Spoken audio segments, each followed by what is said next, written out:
Hi, so I thought I would do a quick video on how I do my distress inking. A lot of girls will see when I use my inking brushes. I'm not going to do that today. I'm going to be using a blotching method. Pardon me as I'm moving my leather sofa and it makes a noise. Apologise for the light as well, it's not fantastic. We're in Scotland, it's the middle of winter and well, it's nearly 11 o'clock at night, so yeah, it is what it is. I just wanted to show you how I did this very quickly. I am not a professional video maker, I'm not a professional card maker. I am just a wee woman that loves to get inky and blotchy and messy. So, okay, so these ones here, the stamps I've used are from Hunky Dory. It's a fairy with a little sentiment. I adore silhouette stamps. I cannot get enough of them. I am a massive fan of two particular British companies. One is Lavinia and the other one is Inkylicious. I think I hold the majority of Inkylicious stamps. Well, I haven't bought any for 2 years now because I'm a skint student, but these are just two of the companies that I use. I've also recently turned to, pardon me as I get my crinkly packets, Visible Image, because they also do a set that I love. And it's just fantastic to have a variety of different card companies. So I'm going to quickly show you what I'm using tonight is my heat tool. This came as a gift from a wonderful friend and I'm an utter, I just love it and I adore her as well. She'll know who she is. A mini mister. I'm just going to pause the video because I completely forgot to fill this up. I'm going to be using Distress Oxide inks in a variety of colours.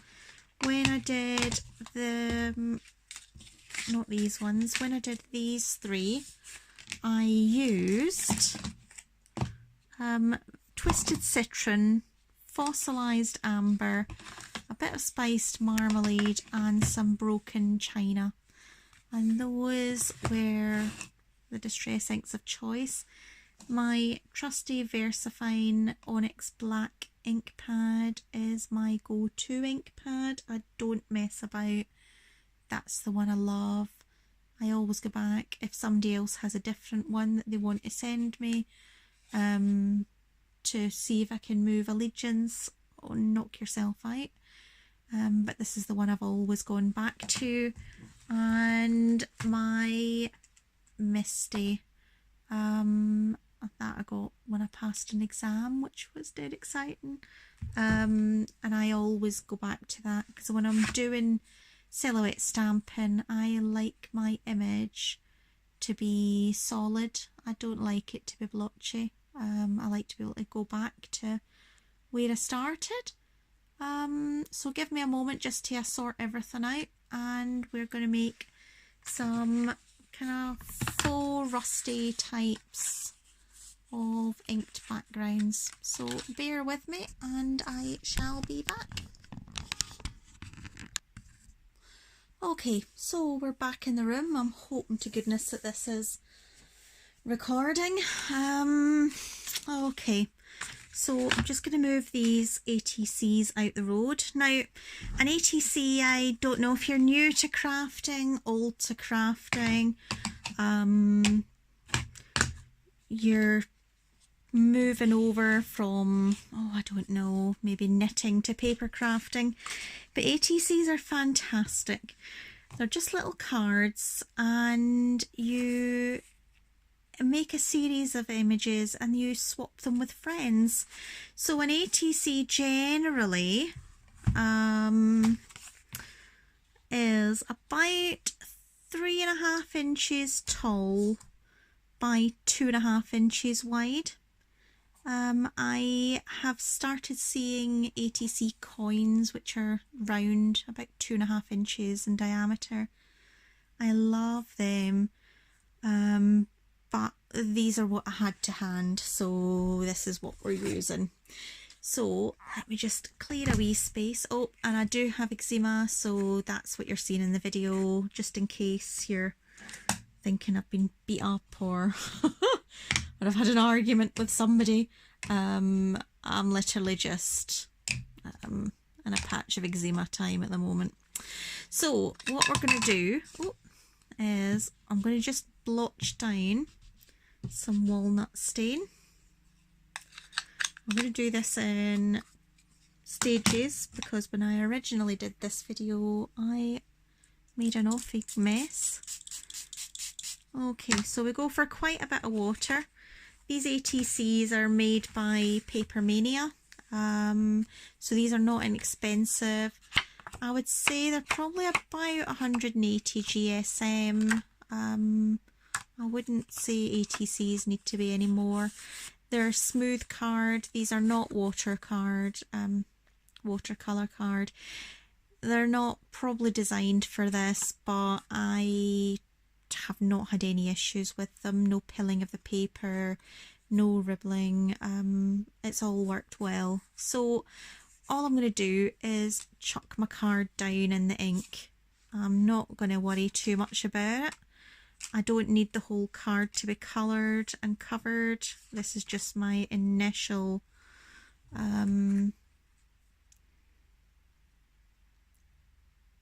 ink blotching. I'm going to be layering my colours. I'm probably going to do 4 and see how far the ink gets for me. Yeah, 4 is probably about right. So what I'm going to do is I'm going to put this layer down, and then I'm going to get my heat tool out and I'm going to give it a blast so that all the ink dries on the cardstock. You don't really want to be putting too much water on and mixing your colours, because what will happen is at this stage, if your colours were wet, they just blend into a brown muddy mess. So at the moment you really just want to do a layer at a time, and then when your next layer goes on, distress inks don't blend in, their colours are quite stable. So here we go, my amazing heat tool. Okay, so just drying these off. Sorry, I know the view's not the best. I don't have a professional setup. I've literally got a stand attached to my coffee table where my phone camera sits. I don't have the money to be getting posh setups. I don't do enough videos for that. I do witter like a budgie. Okay, so you can see the ink is starting to dry and all the paper's dispersing, which is lovely. I do like the texture that you get from Distress Oxides. It's quite a chalky finish, but it just seems to blend beautifully in this cardstock. So thank you Paper Mania for making it. So what I'm trying to avoid is if I have any wet patches that are visibly wet, they're gonna just turn to mush. So try and dry out as much of the ink as you can. Dry on both sides. Okay, so that's the first layer. The next layer I'm probably going to do a bit of fossilised amber. I hope you could hear me during that. That's not a noisy heat tool, but okay, so I go for spiced marmalade, I think. Let's go fossilised amber to begin with, and then I'll do... Okay, so there's quite a bit. of ink there. Hope you can see that okay. I can't really see what's happening on the... Okay. So again, exactly the same as before, blotch it. There's nothing fancy about this technique. You just have to go for it and hope for the best. It's only ink and it's only paper. So there we go. And the last one, which should mop up the last of the fossilised amber. Here we are. Okay. Sorry, putting my hands in front, not great. It's what it is. Okay, so hopefully you can still hear me. If not, I'll need to do a voiceover. Okay, so I'm just drying the fossilised amber now. It dries quite quickly with this heat tool. I do have the long heat tools. I've got a Paper Mania one, and I've also got a Trimcraft one. I used to work for Trimcraft. Oh, I miss working for Trimcraft, going on to shops and meeting folk. I just don't have time now. I'm working for the ever amazing Crafter's Companion, so that's really amazing with the products that they're coming out with. Okay, so fossilised amber layer is done.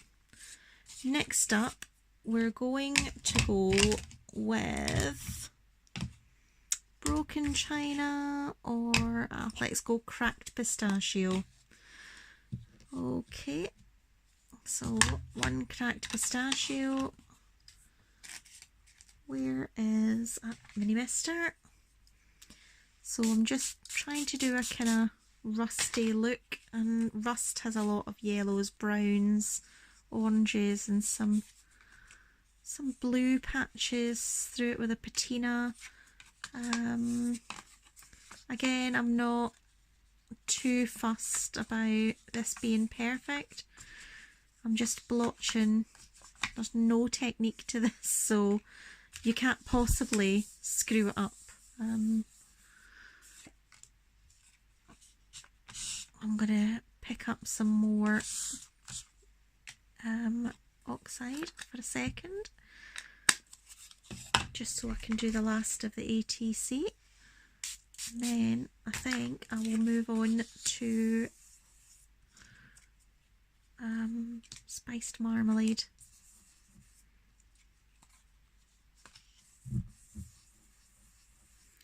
Okay, so let's get these ones done. I'm probably going to pull in some more blues in a minute.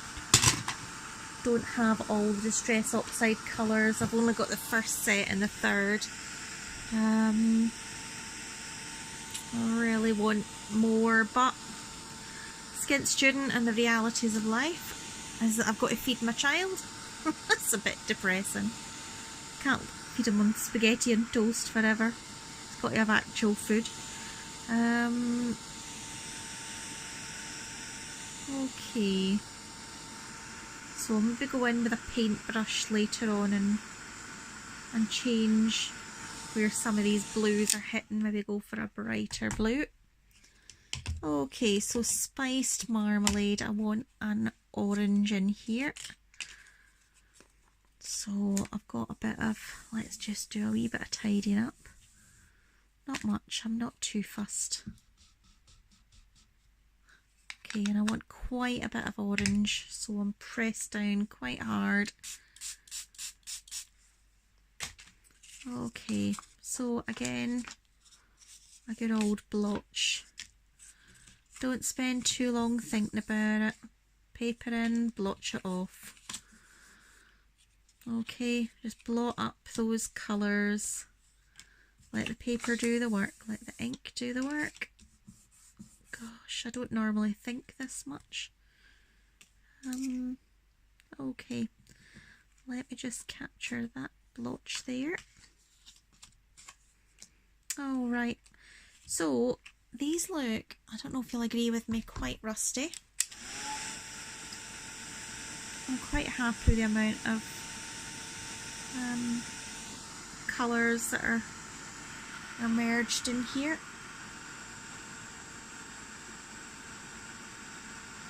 Okay, so there's a pool of ink there. I'm not worried about it. It'll eventually dry. I don't want it running, so I'm not going to pick it up. I do want it in that area. I might... Ah, there's the tweezers. Typical. Oh, there go the tweezers. Absolutely brilliant. No, I'm not going to mop it up. Yeah, I'm going to mop it up. I'm going to regret that.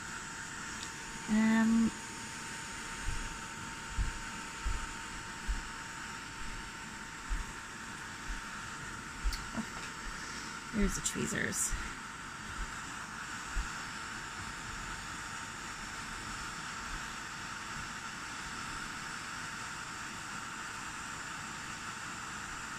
There we go, and that's the ink there. Ouch, burning. Ow, I like the skin on my fingers.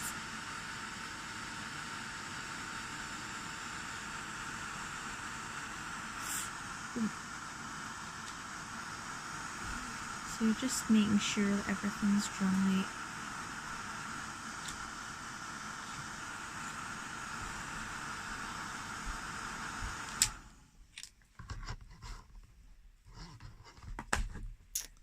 And it's as simple as that. How cool are those backgrounds? And that is literally just an ink pad and a squish of water. Okay, so now, in fact, do you know, I'm not going to show you the next bit, am I? Yeah, I might. Okay, so I'll go back to the Hunky Dory Fairies. I am going to do, let's do some foliage and a little fairy.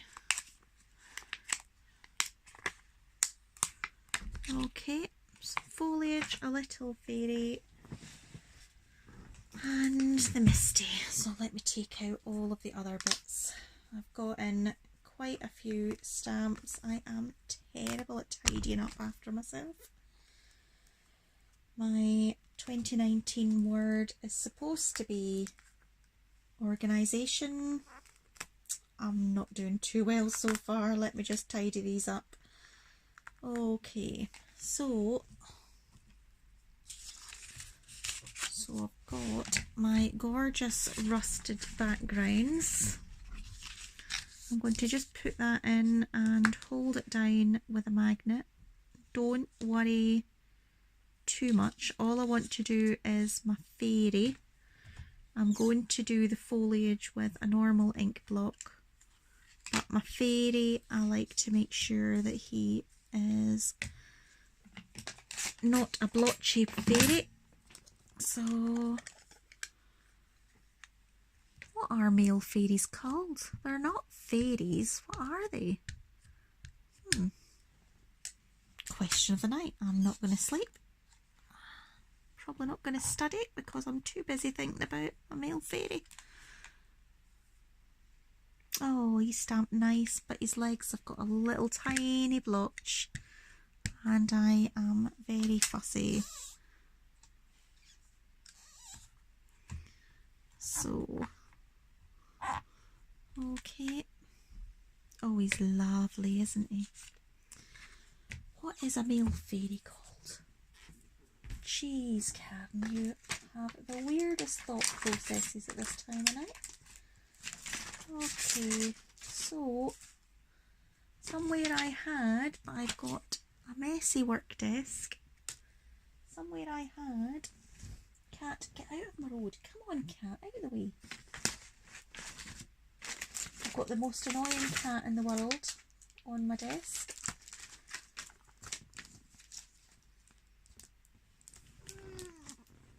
Oh, come on, get off. Sophia, get off. Come on, off. Oh, I've just pressed the...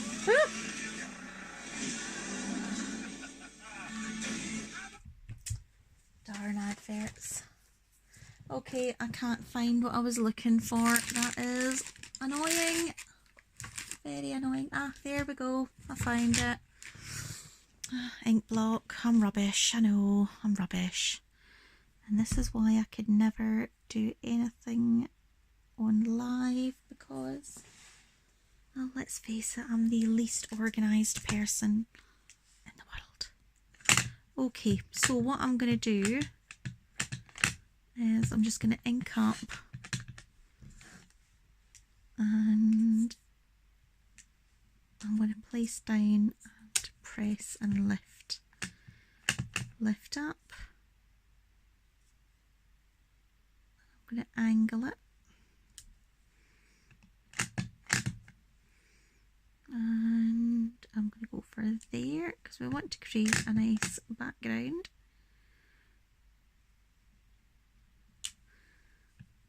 Okay, I'm probably going to go for here as well.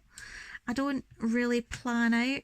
You'll probably notice I don't plan my images. I just like to create a blotched area.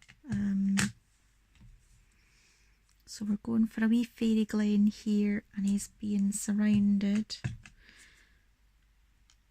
What I will do is I'm going to stamp off and do a second generation stamp just about here. So some of it is, and off again, and do a really faint. So that's all I'm going to do to that one because I'm going to end up wrecking it.